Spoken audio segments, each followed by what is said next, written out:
Bonjour à tous, bonjour tout le monde, ici Alexandre Spiga pour un nouvel échange entre experts. Aujourd'hui, j'ai le plaisir d'accueillir Jérôme Dacunha, qui est spécialiste web marketing. Salut Jérôme. Salut Alex, bonjour à tous. Et avant d'attaquer avec les premières questions, s'il te plaît, je vais te demander de te présenter. Ouais, alors je m'appelle Jérôme Dacunha, j'ai 36 ans, j'habite à Lisbonne depuis peu, mon nouveau lieu de vie. Et je suis web marketer spécialisé dans ce qu'on appelle des tunnels de vente. Alors je dis ce qu'on appelle des tunnels de vente parce que ça fait plus de 10 ans que j'en fais et j'en ai fait dans ma précédente vie, on va dire, d'entrepreneur et de start-upper. Et donc voilà, aujourd'hui je suis consultant, je travaille notamment pour le secteur du B2B et je développe justement des canaux d'acquisition pour ces clients-là. Ok, super. Alors, avant d'attaquer avec la première question, juste, tu dis tunnel de vente et tu avais l'air un peu gêné ou ennuyé de dire ça. Ouais. Qu'est-ce que ça évoque chez toi, un tunnel de vente? Aujourd'hui, je trouve que ce mot-là, il a été utilisé à tort et à travers. Et pour moi, ça a été un mot qu'on a brandé pour remettre au goût du jour un système qui existe depuis qu'on fait du commerce. On l'a appelé là récemment tunnel de vente. Avant, on l'appelait aussi inbound marketing, hein. C'est la même chose.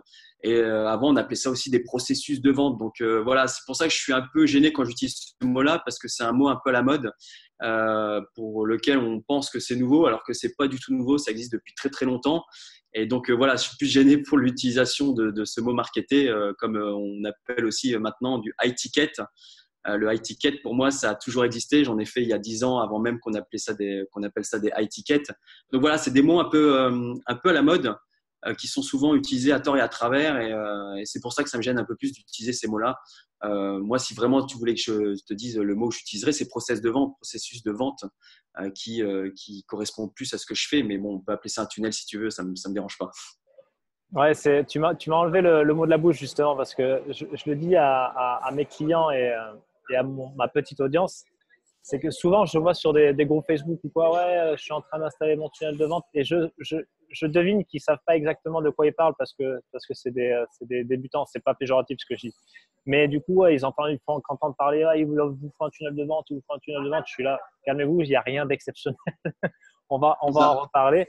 Mais exactement, c'est ni plus ni moins qu'un process client. Et tunnel, c'est moche parce qu'un tunnel, c'est cylindrique, alors que le mot original, c'est un funnel où on part avec beaucoup de monde à l'entrée pour finir avec des clients. C'est le process client, inconnu client au final.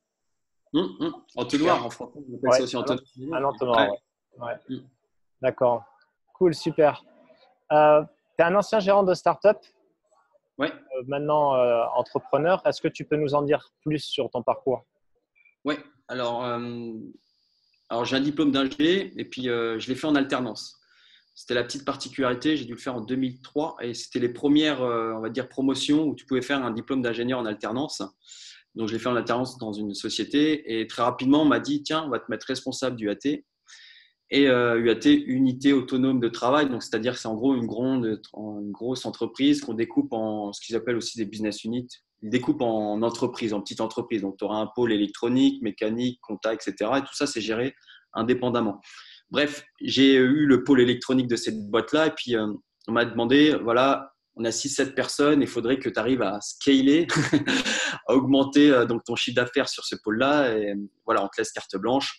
Donc j'ai pris ça et en 9 mois, on a réussi à passer de 6 personnes à une trentaine de personnes. Ça produisait bien, etc. Jusqu'au jour où on m'a dit, bah, écoute, Jérôme, on m'a convoqué dans le bureau du DG. Et on m'a dit, Jérôme, c'est super ce que tu nous fais. Tes chiffres sont excellents. Maintenant, il va falloir que tu nous apprennes à faire plus avec moi. Donc en traduction, parce que c'était une boîte suisse-allemande, en traduction, ça voulait dire quoi? En fait, il va falloir faire plus de chiffre d'affaires tout en dégraissant le nombre de salariés. Bon, là, je me suis pas senti super à l'aise parce que autant embaucher, créer de la valeur, ça c'est mon truc. Autant me séparer de gens qui apportaient de la valeur ajoutée parce que nos chiffres étaient très bons, j'ai pas su le faire. Donc, j'ai pas su le faire. On a terminé notre contrat. Donc, pour la petite affaire, j'ai démissionné.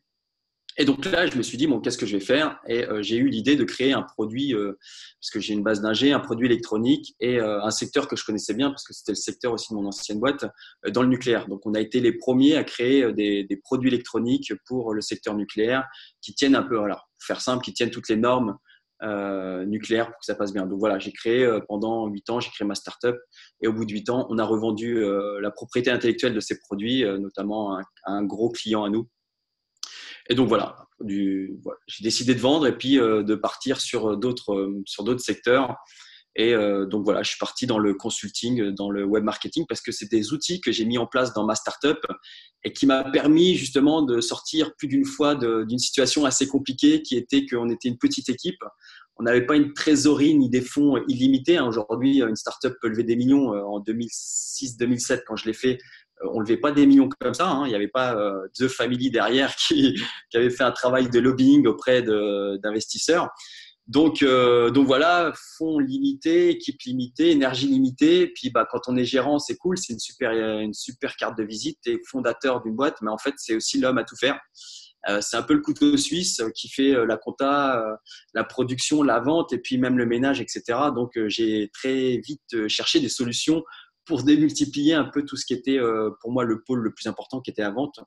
Donc, dès 2006-2007, j'ai mis en place les premiers process de vente automatiques, semi-automatiques.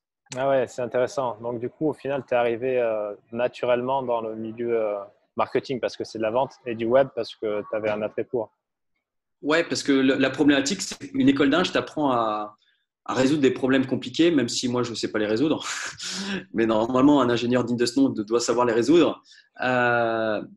Et t'apprennent pas à gérer une boîte. Donc, quand tu fais une startup, tu fais l'erreur numéro 1 de toutes les boîtes, c'est que tu vas travailler, comme moi j'ai travaillé pendant 2 ans, enfermé dans un garage avec 4 ingés, à sortir un produit qui sort de ta tête, mais pas de ton client, et te dire ce produit, il est magnifique. C'est vrai qu'au bout de 2 ans, quand on l'a sorti, alors pourquoi on l'a sorti en 2 ans et pas en 3 ans? Parce qu'au bout de 2 ans, on s'est rendu compte qu'on n'a plus de trésor, pour être honnête avec toi. Donc, tant qu'on a eu de la trésor, on l'a amélioré, on lui mettait des petites lumières, des afficheurs, des machins, un truc qui était magnifique. Et au bout de 2 ans, on s'est dit, ah là, il y a un peu petit problème de cash, donc on va être obligé de sortir les versions quand même. Et c'est vrai qu'il était beau, le produit était juste magnifique, mais quand j'allais voir les clients, ils me disaient ouais, c'est super ton produit. Puis on me disait pour la commande, reviens plus tard. Faut que j'en discute avec Jean-Paul de la compta, etc. Et en fait, je me rendais compte qu'il n'intéressait pas du tout pour un seul critère, c'était que j'étais pas en adéquation avec le marché, quoi. Ah ouais, donc tu as fait l'erreur du newbie qui planche sur son produit parce qu'il pense que c'est ce que tout le monde attend. Ouais. Et il ne pose pas une seule question, il n'échange pas du tout avec son avatar. Et après, il se demande pourquoi ça ne marche pas, c'est ça? Sauf que toi, ça t'a coûté 2 ans. Ouais, c'est ça. Ça me fait penser aussi à quand on te dit pars de ton expertise pour la vendre. Ok, pars de ton expertise pour la vendre, mais moi, j'aurais tendance à dire essaie de trouver un marché qui est en adéquation avec ton expertise et regarde leurs problématiques. Parce que si je te donne un exemple, moi, je suis peut-être un spécialiste de faire des avions en papier qui volent pendant 30 minutes. Ça, c'est mon expertise. Va essayer de vendre ça à une audience. À part moi, il n'y a personne qui est prêt à payer pour ça, quoi. Je ne le fais pas, mais c'est pour donner un exemple complètement ahurissant. Mais je pense qu'il faut partir de son expertise comme moi, je l'ai fait avec ma startup. C'est la pire connerie qu'on puisse faire, quoi. C'est la pire bêtise qu'on puisse faire parce qu'on est complètement à côté de la plaque. Donc, tu l'as apprise à la dure, cette leçon-là.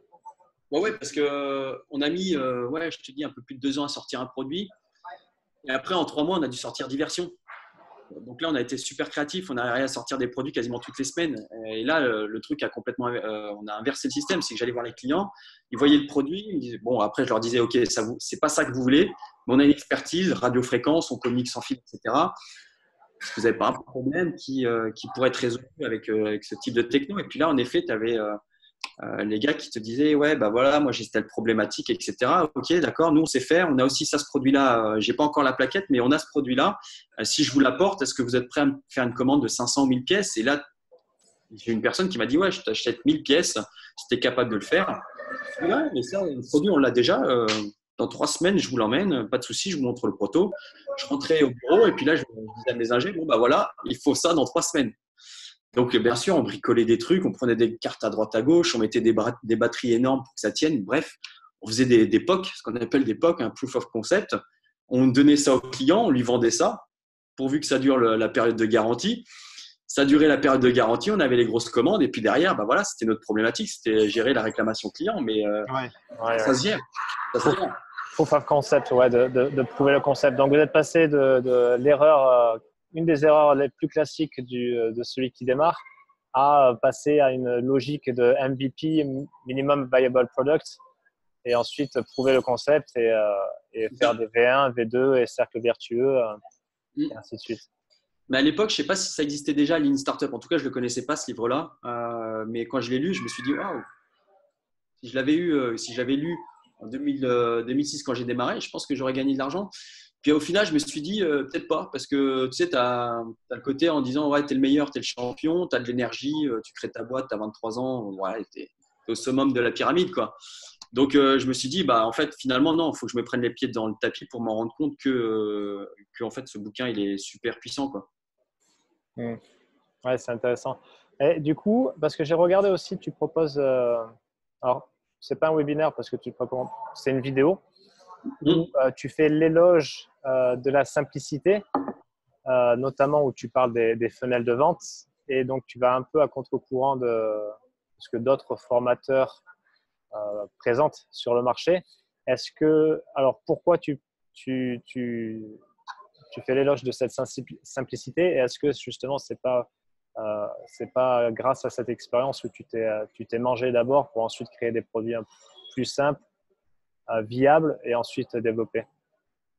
Ouais, mais c'est exactement ça. Tu as mis le doigt pile poil sur le problème. C'est qu'au début, on a mis 2 ans à sortir un produit. Il faisait tout. Il pouvait quasiment repasser, quoi, si je veux sortir du contexte. Mais il faisait tout, mais en fait, il faisait rien parce que le client, il s'en moquait. Plus il fait de choses, plus c'est compliqué à utiliser. Dans l'industrie, ce qu'ils veulent, c'est des choses simples parce que tu maîtrises pas l'utilisateur final. Donc oui, quand on a commencé à réellement vendre, c'est quand on a commencé à faire des choses mais hyper simples. Un bouton, une lumière, on n'avait plus d'afficheur, une batterie, machin, le truc qui marchait, hyper simple. Après, je le dis aussi dans le marketing, parce que je vois beaucoup de gens qui ont des chaînes YouTube, Instagram, Facebook, bref, ils ont tout un tas de systèmes de com, email, et puis ils font pas de chiffre d'affaires. Pourquoi? Parce qu'ils n'ont pas éprouvé leur message et leur expertise. Ils n'ont pas fait le match encore entre l'audience et eux. Quand je dis eux, leur solution. Et ça, pour moi, c'est la première chose à faire. Et quand tu fais ça, quand tu sais bien qui tu vises, avec quel message et quelle solution tu solutionnes, donc par rapport à une problématique importante de ton audience et tellement importante qu'ils sont prêts à payer, tant que tu n'as pas fait ça, ça ne sert à rien de faire le reste parce que ça se trouve, tu vas faire un compte Facebook, Instagram, bref, tu vas faire plein de choses qui seront à côté de la plaque. Si je reprends mon exemple de l'avion, bah, si je peux faire un blog sur l'avion, je peux écrire des articles, je peux faire un compte Instagram où je montre mes avions qui volent. Bah, si je suis à côté de la plaque, je suis à côté de la plaque, donc je perds énormément de temps. Et le temps, bah, tu sais aussi bien que moi, ça ne se récupère pas, quoi. On a beau le dire, on fait encore cette erreur. Donc quand je dis faut faire des tunnels simples, c'est qu'avec un tunnel hyper simple, et je peux même t'en montrer un encore plus simple, dès l'instant que tu as bien matché ton audience, ta problématique, et tu as un produit qui solutionne ça sur une audience qui sont prêts à payer, bah, tu n'as pas besoin de complexité. Tu peux faire déjà énormément d'argent. Tu peux dépasser la barre mythique des 6 chiffres de 100 000 euros quand tu es consultant, il n'y a aucun souci. Mais pourquoi la simplicité? Parce que pour moi, c'est le départ de tout. Et souvent, on essaye de combler des manques par autre chose en se disant bah, je vais papillonner un peu sur Instagram parce qu'à mon avis, c'est ça qui me manque, c'est de la notoriété, de la visibilité. Non, c'est pas ça qui te manque, tu n'as pas besoin de ça. Moi, aujourd'hui, tu le vois, hein, je n'ai pas de compte Facebook où on tourne, pas de compte Instagram, mais ça ne m'empêche pas de faire des chiffres intéressants. Tu vois, même mon comptable, il me demande ce que je fais dans la vie, quoi. Non, je ne dis pas de drogue. Ouais, c'est ça. Au début, tu rentres et bon, tu as un client lambda, puis quand il fait bah, là, je suis en plein bilan, il te dit bah, vous faites quoi, monsieur? Je fais mon métier, quoi. Donc voilà, il n'y a pas besoin de complexité. Il y a un tunnel très simple. Tu vois, moi, mon tunnel le plus simple qui a tourné pendant pas mal d'années, c'était un email, une réservation de call, quoi. C'était vraiment le bouche à oreille. C'est mon premier tunnel, c'est le bouche à oreille, mais avec un message et une proposition de valeur super précise, quoi. Oui, donc si je dois résumer, c'est être clair sur le besoin exprimé par le marché, être clair sur son avatar le plus précis possible et délivrer une solution à ce problème exprimé. C'est ça. Et être dans une audience qui est prête à payer pour résoudre ce problème. Oui, bien sûr. Ouais. Ouais. Et ne pas essayer de convaincre l'audience d'acheter son service. Non. Et oui, justement, c'était une des questions qui allait suivre. Parce que j'ai interviewé du beau monde déjà, et beaucoup sont des créateurs de contenu, et beaucoup reposent leur stratégie sur de la créa de contenu. Toi, tu publies rien, on te voit nulle part. Je pense que quand c'est pas toi qui va m'envoyer du trafic sur ma chaîne YouTube. Non, je suis pas la bonne personne, non. Justement, tu en as dit un mot. Pourquoi ça t'intéresse pas? C'est par manque d'intérêt, par manque de… Ouais. Alors, chaque chose moi, j'avance crescendo. C'est un travail de longue haleine. Hein. C'est une entreprise qu'on est en train de créer. Hein. Quand tu es consultant, tu crées une entreprise. Et moi, j'ai eu un mentor qui m'a toujours dit, alors qu'il n'est pas du tout dans l'infoprenariat, hein, c'est quelqu'un qui avait 65 ans, qui était dans l'industrie, qui me disait, il ne faut jamais attaquer le marché par le bas. Il faut toujours l'attaquer par le haut. Et notamment, si tu regardes Tesla, quand il a sorti des voitures électriques, pourquoi il a attaqué le marché par le haut? Parce qu'il y a une pièce dans la voiture qui coûte horriblement cher et qui est incompressible, c'est la batterie. C'est la batterie qui coûte le plus cher. Donc, ils se sont dit, si je vends une voiture à 30 000 et que ma batterie vaut 10 000, ça fait quand même un tiers du prix de ma voiture. Par contre, si je vends une voiture à 150 000 et que ma batterie reste à 10 000, finalement, c'est 8% ou 7% de la voiture. Donc, je vais taper cette clientèle. Comme ça, je vais avoir une expérience. Je vais avoir du cash aussi pour avoir un SAV aux petits oignons. Puis, je vais faire évoluer ma technologie. Et quand ma technologie sera mature, je pourrai descendre d'un niveau. Et c'est ce qu'ils ont fait avec le modèle T3, je crois, ou quelque chose comme ça. Ou D3, je ne sais plus. Bref, la voiture à 40 000 balles. Donc, moi, ma stratégie, c'est d'attaquer par le haut, d'affiner mon produit et ensuite de descendre. Alors, pour attaquer des gens qui mettent plus de 15 000 balles dans une prestation, clairement, ce n'est pas en faisant, en tout cas, moi, c'est ma stratégie, ce n'est pas en faisant des articles tous les jours que tu vas aller les pêcher. Il faut aller les pêcher où ils sont susceptibles d'être. Donc, en plus, c'est des gens qui n'utilisent pas forcément toujours consomment beaucoup de réseaux sociaux, qui lisent beaucoup les emails, etc. Donc, voilà, moi, c'était ma stratégie, c'est d'aller les chercher où ils sont, de prendre leur cerveau disponible quand il est disponible. Et moi, ma clientèle, bien sûr qu'ils lisent des choses, mais ce n'est pas comme ça, en tout cas, que j'étais le plus efficace pour aller les chercher. Ouais. Moi, c'est un problème d'efficacité pure et dure. Hein. Ouais. Parce que toi, il faut le rappeler, tu as une cible B2B. J'ai j'ai plus une cible B2B. Ouais. C'est ça, des gens qui sont du B2B, qui soit veulent développer une activité dans le B2B grâce au digital, parce qu'ils ont vu qu'il y a une opportunité, ou soit ils se disent, finalement, mon métier m'embête un peu, donc je veux aller dans des solutions de consulting pour être tranquille. Donc, montre-moi comment je peux y aller facilement. Voilà, ils achètent une expérience. Ouais, donc, donc pour résumer, au final, pas de création de contenu parce que tu ne juges pas ça utile et puis ça ne t'intéresse pas non plus. Pour l'instant, non. Et du coup, tes clients, tu les trouves de façon plus directe avec des méthodes de prospection à l'ancienne. Ouais, je cherche beaucoup de connecteurs en fait. Moi, mes clients, ils viennent de mes clients. Je préfère me focaliser parce que, comme toi, je n'ai pas des journées illimitées. C'est 24 heures, on dort 8 heures. Bon, bref, il ne reste pas grand-chose. Donc, je préfère focaliser mon temps sur délivrer vraiment, avoir un super process pour avoir des résultats parce que je vends du résultat. Même si mathématiquement, tu ne peux pas réussir à chaque fois, mais je vends un résultat que j'obtiens jusqu'à présent, que j'ai toujours obtenu. Donc, voilà, je préfère focaliser mon temps sur obtenir des résultats avec mon client parce que si mon client obtient des bons résultats, voire même au-dessus de ce qu'il attendait, forcément, il va connecter avec son audience. Et donc, par effet boule de neige, il va en parler, il va me connecter avec des gens. Et puis après, tu as le système comme les VRP, c'est-à-dire de commission s'ils t'apportent des clients, mais ils le font déjà naturellement parce qu'ils ont déjà eu une belle expérience, des beaux résultats. Donc, ils communiquent. Et après, si tu leur donnes une commission, ça les incite aussi à communiquer.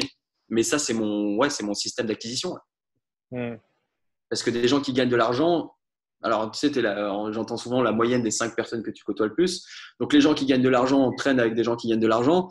Donc, qui est le plus à même de parler de ma prestation à ces gens-là? C'est eux, quoi. Parce qu'autour d'eux, ils ont des gens qui gagnent de l'argent. Ouais, donc tu te bases sur une prestation solide qui délivre. Ouais. Et ensuite, tu invites tes clients à faire parler de toi. C'est ça, exactement. Donc là, on est loin des tunnels avec des upsells, downsells, des relances et C'est compagnie. ça. Je te dis, mon tunnel le plus efficace, c'est un mail vers une prise de rendez-vous. Un mail, prise de rendez-vous. Ça, c'est le tunnel ultime. Le tunnel en une étape. Boum. Voilà. Là, j'ai battu tout le monde parce qu'on parle de 3-4 étapes en ce moment. Bah, là, il y a une étape. Non, mais voilà, c'est comme ça. Et puis après, bien sûr, si tu veux étendre, faire du volume, bah, faut que tu descends petit à petit dans la pyramide. Mais déjà, où je suis, je n'arrive pas à délivrer tout le monde. J'arrive pas à proposer mes services à tout le monde. Donc, je ne vais pas non plus être sadomaso, aller chercher d'autres types de clients, quoi. Ouais. Ouais. C'est quoi le style de vie que tu recherches? Moi, personnellement, j'aime bien. Ce que je fais, c'est la vie de rêve. La vie que j'ai aujourd'hui, c'est une vie de rêve. C'est-à-dire que je ne travaille pas 4 heures par semaine. Je travaille en moyenne, je pense, je travaille bien. Je travaille 40. Alors, la notion de travailler et pas travailler, c'est pas à toi que je vais la faire. Quand est-ce qu'on travaille, quand est-ce qu'on travaille pas. Donc, comme j'aime ce que je fais, je pense que je travaille naturellement beaucoup. Beaucoup, ça doit être peut-être 45 heures par semaine. Après, il y a des semaines où je travaille très peu.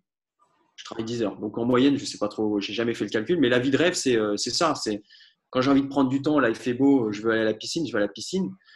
Quand je veux faire un challenge et voilà, j'ai quelques clients dans le pipe en même temps, donc ça veut dire que faut que tu sois agile entre tous tes clients, tu travailles plus. Et puis quand tu as envie de prendre du plaisir, tu prends du plaisir. C'est d'avoir le choix de faire ce que tu as envie. Et on dit toujours ne jamais vendre son temps, c'est ce que je fais. Après, j'aurais tendance à te poser la question, si tu me posais la question, c'est est-ce qu'il y a un business réellement pour lequel on ne vend pas son temps? Je ne suis pas sûr, on vend toujours du temps. C'est une question de le dropshipping, on vend du temps, l'immobilier, on vend quand même du temps. Après, tu peux sous-traiter, mais tu peux le faire dans tous les métiers, même dans le consulting, tu peux sous-traiter. Donc finalement, moi, la question, c'est combien je vends mon temps, en fait. C'est ça ma question. Et aujourd'hui, j'ai pas à me plaindre. J'ai vraiment pas à me plaindre. Donc voilà, moi, la vie rêvée, c'est ça, c'est celle que j'ai aujourd'hui. J'ai pu basculer parce qu'en mode startup, c'était ça ma frustration et c'est ça aussi qui nous a poussé à vendre la boîte. C'était quand même dans une prison dorée. C'est que tu es le PDG, tu peux pas prendre de vacances parce que tu as des salariés, il faut que tu sois présent sur les gens vont te voyer. Bref, en fait, tu es prisonnier de ton truc et c'est pire que d'être salarié. Là, j'ai mis 3-4 ans à préparer ma reconversion. Maintenant, je peux travailler de Lisbonne avec des clients français. D'ailleurs, la plupart de mes clients ne sont plus en France. Donc, voilà, Suisse, Genève, Maurice, Luxembourg, etc. Tous ces pays-là. Donc, voilà, je pense que prochaine étape, je ne sais pas. Là, si tu me disais quel est ton plan à 10 ans, c'est de faire grossir petit à petit de façon, on va dire, intelligente pour ma part. Toujours en disant voilà, est-ce que le temps que j'ai investi, c'est le meilleur investissement que je peux faire aujourd'hui? Est-ce que si j'écris du contenu aujourd'hui, c'est le meilleur investissement que je peux faire aujourd'hui pour faire évoluer ma boîte? La réponse aujourd'hui, c'est non. Donc, je ne le fais pas. Ouais, on sent dans ton discours que tu es vraiment drivé résultat. Efficience aussi, résultat efficience, ouais. Ouais, c'est la formation ingénieur, ça? J'étais 4 ans dans ce qu'on appelle le lean startup, c'est-à-dire que mon job, c'était de produire plus avec la même ligne. Donc, chasser le gaspillage, chercher les non-qualités, optimiser les gestes. Est-ce que le crayon, tu le poses ici ou là? Si tu vois, par exemple, il y a un truc tout con, si tu devais croiser le bras pour aller chercher l'outil, c'est qu'il était au mauvais endroit. Donc, on était tout le temps dans l'optimisation et je me suis rendu compte que en optimisant, tu gagnes. Tu as les méthodes de 5S, toujours avoir un plateau rangé. Si tu prends mon bureau, là, il est tout le temps bien rangé. Je pense que c'est incarné dans mon état d'esprit et même mes clients me le disent. Il y a une cliente qui m'a dit la semaine dernière, elle me dit, j'espère que tu n'es pas comme ça dans la vie parce que tu dois être chiant à mourir, quoi. Parce que j'étais tout le temps dans l'optimisation. Donc non, je l'ai rassuré, je ne suis pas tout le temps comme ça, mais ça fait partie de mes gènes, ouais. D'accord, c'est marrant. Quel type de blocage ils rencontrent tes clients? Concrètement, tu résous quoi pour eux? C'est quoi leur problème? Le premier problème, c'est le problème est le seul, je pense que j'aurais tendance à dire, c'est le focus. C'est la capacité à travailler plus d'un certain temps sur la même chose. Ça, c'est devenu compliqué pour la plupart de mes clients. De les recentrer sur le focus, sur la chose qu'on fait. Et ce qui permet d'avoir des bons résultats, c'est qu'ils ont mis pas mal d'argent sur mon accompagnement. et de se dire qu'il n'y a pas de garantie. Il y a une garantie de moyens. De moyens. Donc, ils aillent jusqu'au bout. Et s'ils vont jusqu'au bout, ils multiplient les chances d'avoir du succès. Aujourd'hui, j'ai 100% de gens qui ont eu des résultats. C'est-à-dire qu'ils ont amorti la prestation, plus les charges, etc. Ils ont fait un ROI positif. Donc, pour moi, la seule difficulté pour réussir, c'est de rester focalisé. Et ça va dans tous les sens, dans ta méthodologie, dans ton expertise. Pas dire aujourd'hui, je suis expert de ça, puis demain, j'ai vu la lumière verte d'un Américain qui a réussi, donc je vais essayer. L'effet papillon, en fait, butiner plein de fleurs. Non, si tu arrives à rester focus dans ton expertise, dans ton tunnel, dans ta façon de travailler, forcément, tu y arrives. Forcément, c'est mathématique, tu y arriveras. Ouais. Après, ouais. Par rapport à ça, c'est intéressant parce que tu sais, là, sur Facebook, Instagram, tu as tout le monde qui met des citations à la con là, d'inspiration qui peuvent être pas mal. Hein.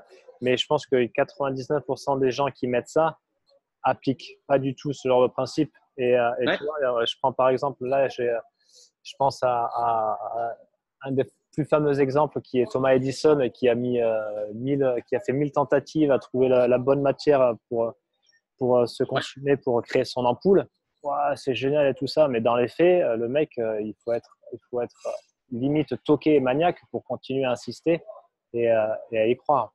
Et du coup, ma question pour toi, ça serait à quel moment tu réalises que tu es face à un mur et quelle est la différence entre persister et à quel moment on est assez intelligent pour voir que là, on se trompe. Parce que la frontière est assez fine, je trouve. Ouais, alors ça, c'est vraiment, c'est ce que j'aurais tendance à appeler l'expérience. C'est-à-dire que, en fait, déjà, dès l'instant que tu pars, je parle de consultant, de formateur, dès l'instant que tu pars de ton audience et que tu as repéré que dans cette audience, c'est une problématique pour laquelle ils sont prêts à payer, tu fais ta solution en face, que tu as les gens au téléphone et qu'ils n'achètent pas ta solution, j'aurais tendance à dire que il faut les rappeler pour comprendre pourquoi ils n'ont pas acheté chez toi. Et c'est très simple, tu lui dis OK, pas de souci, tu n'as pas payé, tu n'as pas acheté chez moi, pas payé. En effet, tu n'as pas payé chez moi. Tu n'as pas acheté chez moi, OK, j'aimerais comprendre qu'est-ce que tu as pris pour résoudre ton problème et qu'est-ce qui a fait que tu as décidé de prendre chez lui. Donc, tu es dans l'amélioration continue. En fait, moi, j'arrêterai une piste dès l'instant où je vois qu'en fait, je ne résous pas un problème qui pour eux est suffisamment important pour avoir l'intérêt de payer une certaine somme. Il n'y a que ça qui m'arrêterait. S'il l'achète ailleurs, c'est que j'ai mal fait mon job. Donc, je dois persister. Dès l'instant que la personne à qui tu t'adresses achète un produit chez toi ou ailleurs pour résoudre ce problème-là, c'est qu'il y a un marché. S'il l'achète ailleurs, soit comprends pourquoi il l'a acheté ailleurs, pourquoi il ne l'a pas acheté chez toi et devient meilleur. Et après, bien sûr, si tu ne prends pas de plaisir à faire ça, tu n'es pas au bon endroit. Mais j'aurais tendance à dire que tu ne prends jamais de plaisir si tu galères. Il y a beaucoup de gens qui me disent je fais des métiers passion. Alors, au début, c'est pour gagner de l'argent parce qu'on fait tout ça. Puis à la fin, ils te disent oui, mais je fais ça parce que c'est une passion. Ouais, mais en fait, c'est juste un mensonge que tu es en train de te dire. Tu ne gagnes pas d'argent. Donc, tu es en train de dire que tu fais ça pour la passion. Moi, excuse-moi, une entreprise qui ne gagne pas d'argent, ça s'appelle une association, loi 1901. Pourquoi tu n'as pas créé une association dans ce cas-là? Et tu fais ce que ta passion. Non, c'est juste des bullshit que tu te racontes. Non, très honnêtement, si tu n'y arrives pas, creuse. Si en effet, tu te rends compte que la personne, un mois après, elle a acheté aucun produit et qu'elle a continué avec sa problématique, qu'il y en a 1, 2, 3, 4, 5, 6, tu n'es peut-être pas au bon endroit. Ouais. Donc, par exemple, si tu as un client qui, après une certaine période, on va dire 2 mois, 3 mois, revient vers toi un peu penaud, un peu énervé en disant ouais, ça marche pas, je comprends pas, il y a un truc qui va pas. Tu paniques pas et tu sais que tu lui dis qu'il faut persévérer, essayer d'autres angles d'attaque, mais que vu qu'en amont le marché a été validé, a priori il n'y a pas de raison que ça ne passe pas. Ouais, alors ça m'est arrivé, ça m'a jamais arrivé. Après, en fait, c'est la seule question, c'est quand. C'est quand est-ce que tu as des retours. Il y en a pour qui, en un mois de travail, boum, il a fait des ventes directes et ça tombait du ciel. Tu en as d'autres, c'est plus long parce que je les accompagne aussi à changer d'état d'esprit et c'est pas du don. Je le fais pas pour eux, mais je le fais avec eux, comme on en discutait juste avant. Donc oui, moi ce que je leur dis, c'est qu'en 3 à 6 mois, c'est généralement les accompagnements que je fais. Si en 3 à 6 mois, avec une méthodologie qui a fonctionné jusqu'à présent, donc tu as les outils pour y arriver, si au bout de 6 mois, tu n'y arrives pas, c'est que le problème il est ailleurs. Mais en règle générale, je pense que c'est le gars qui a lâché prise ou qui n'a pas d'expertise ou qui a le syndrome de l'imposteur. Mais bref, le problème, il est ailleurs. Et là, il faut qu'il résolve son problème avec quelqu'un d'autre parce que je ne suis pas coach, ni psy, ni rien du tout, quoi. Ouais. Si tu as une expertise et que tu as les outils pour vendre ton expertise qui ont été prouvés par X échantillons, bah, tu peux qu'arriver à atteindre ton objectif. Après, bah, ça demande des efforts, c'est sûr. Hein. Tu prends tous mes témoignages, personne t'a dit bah, on a appuyé sur le bouton, on a fait le virement sur son compte qui est au Crédit Agricole et puis boum, derrière, il y a de l'argent qui est tombé. Non, les gens, il y en a même qui galèrent. Hein. Voilà, mais ça fait partie du jeu, quoi. C'est comme ça. Et quand tu regardes les témoignages à la fin, ils sont transformés parce que je te donnais le cas de Thierry qui doit avoir 45 ans, je pense. 40-45 ans, qui a galéré toute sa vie. Et puis là, maintenant, il m'envoie des messages en me disant « Ah, je suis obligé d'arrêter le tunnel, je suis full. » Super, c'est génial. C'est génial. C'est beau. Tu peux de clients. Donc là, il est en train de chercher des solutions pour justement avoir un pipe illimité. Mais voilà, ça fait partie du truc, quoi. Et il galérait avant. Mais tu vois, par exemple, il essayait de vendre de la photo alors que le marché de la photo, il est saturé. Tu as des gens comme Mirou qui ont ubérisé la photo. Moi, j'ai vendu ma maison, j'ai fait venir un photographe pro sur Mirou. 80 €, ça m'a coûté pour faire des shootings magnifiques. Le mec, il a passé 2 heures chez moi, plus la post-prod. Pour gagner 80 €, tu enlèves la commission. Mirou, il doit gagner 65 ou 70 €. Ah ouais. Donc, je lui dis non, ce secteur, il est saturé. À mon avis, il ne faut pas que tu ailles là-dedans. Quelle est ton expertise? Il me dit, je fais aussi de la numérisation 3D. Ok, on a regardé le marché. Il a fait un POC, c'est-à-dire qu'il a fait un tunnel de test. Ça a mordu direct. Maintenant, ce n'est même pas son POC. Hein. Son POC, c'est son tunnel actuel. Voilà, mais il a testé. Faut tester. Si tu n'y arrives pas, en plus, ils ont une méthodologie à la fin. Et lui, il le dit, moi, je peux relancer des business illimités. C'est-à-dire que je peux lancer maintenant, j'ai le process, je peux lancer des business dans tous les sens. Je suis non, faut que tu restes focalisé. Mais si tu veux, tu peux, mais reste focalisé, quoi. Mais ouais, non. Pour moi, il n'y a pas de… Le plus gros problème, c'est le focus. On a tendance à essayer d'aller chercher la méthode miracle. Parce que le cerveau, naturellement, il est feignant. Il est feignant et il cherche la simplicité. Ça fait partie du jeu, c'est comme ça. Ouais. Et ça, quel que soit le niveau. On veut perdre du poids, on n'a pas envie d'aller à la salle, donc on va se prendre des régimes à la con, alors que je pense que tout le monde sait que ça ne marche pas. Et que au final, tu sais, le seul moyen, par exemple, pour être fit, c'est boire de l'eau, bien manger et faire de l'activité. Mais C'est ça. bon, boire de l'eau, c'est pas terrible. C'est quand même meilleur la bière ou le coca. Et c'est pas faire du sport, c'est faire de l'activité. Fallait marcher 30 minutes par jour.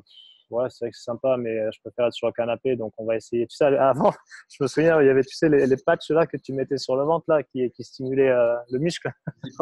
Les épreuves, ouais. Mais bon, au final, quelque part, tant mieux qu'il y ait cette fainéantise d'esprit et de volonté, parce qu'au moins, il y a un paquet de marchés qui vivent sur ça. Oui, de toute façon, dès l'instant que tu résous un problème plus facilement, il y a 3 piliers pour la vente, facile, rapide et avec quelqu'un qui l'a déjà fait. Si tu le fais plus rapidement, voilà, tu as un marché. Tu as un marché. Si la perte de poids, c'est un marché énorme. Hein, l'infoproduit sur la perte de poids, il est énorme. Si tu as la formule magique, vas-y, hein, du citron dans l'eau et puis que ça marche, pourquoi pas. Mais il n'y a pas de secret, comme tu le dis, il n'y a pas de secret. Mais après, il y a un biais aussi qui commence à être, qui est implémenté, c'est qu'on pense que le digital, c'est l'Eldorado et que c'est la solution miracle pour tout le monde d'être riche. Moi, le digital, c'est juste un moyen de lancer une activité, mais les bases d'une entreprise restent les mêmes. Pour moi, c'est exactement la même chose. Si tu n'as pas de juriste, si tu n'as pas de comptable, si tu ne gères pas bien tes comptes, si tu n'as pas de stratégie de développement, si tu ne sais pas gérer des gens, parce qu'à un moment donné, si tu veux scaler jusqu'au million, tu es obligé d'avoir une équipe, etc., tu es obligé d'avoir une âme d'entrepreneur. Et le digital, ce n'est pas la pilule magique qui fait que tu vas devenir riche en passant à côté de tout ça. C'est juste des conneries. C'est pas possible. Ouais. Le digital, ça te permet d'atteindre des marchés plus rapidement, mais ça ne t'empêche pas qu'aujourd'hui, il y a une compétition féroce sur Facebook. Tu as juste à regarder ton mur et toutes les pubs. J'ai l'impression que tout le monde vend de la même chose. Ça n'empêche pas qu'ils arrivent à faire de l'argent, mais c'est devenu plus professionnel. Et donc, les gagnants, c'est ceux qui seront plus professionnels que les autres. Et ceux qui ne seront pas pros, bah, ils vont passer leur tour, quoi. Ils vont chercher une méthode miracle, l'immobilier, la crypto, le dropshipping, j'en sais rien, toutes ces conneries-là, pourquoi pas. C'est pas des conneries, mais bon, bref.